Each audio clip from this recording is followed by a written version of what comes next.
শ্রী শ্রী রামকৃষ্ণ কথামৃত থেকে শ্রীরামকৃষ্ণের কয়েকটি বাণী পাঠ করছি। তেল হাতে মেখে তবে কাঁঠাল ভাঙতে হয়, তা না হলে হাতে আটা জড়িয়ে যায়।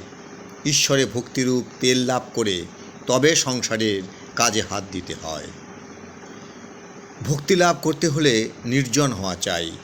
মাখন তুলতে গেলে নির্জনে দই পাততে হয়। দইকে নাড়ানাড়ি করলে দই বসে না।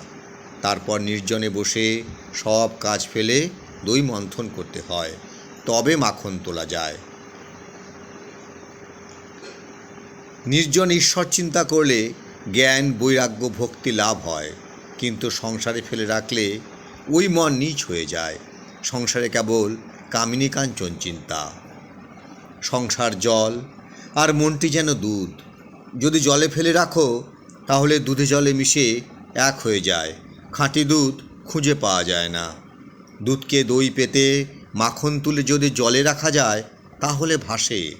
তাই নির্জনে সাধনা দ্বারা আগে জ্ঞান ভক্তিরূপ মাখন লাভ করবে। সেই মাখন সংসার জলে ফেলে রাখলেও মিশবে না, ভেসে থাকবে। সঙ্গে সঙ্গে বিচার করা খুব দরকার। কামিনী কাঞ্চন অনিত্য, ঈশ্বরই একমাত্র বস্তু। টাকায় কি হয়? ভাত হয়, ডাল হয়, কাপড় হয়, থাকবার জায়গা হয়, এই পর্যন্ত।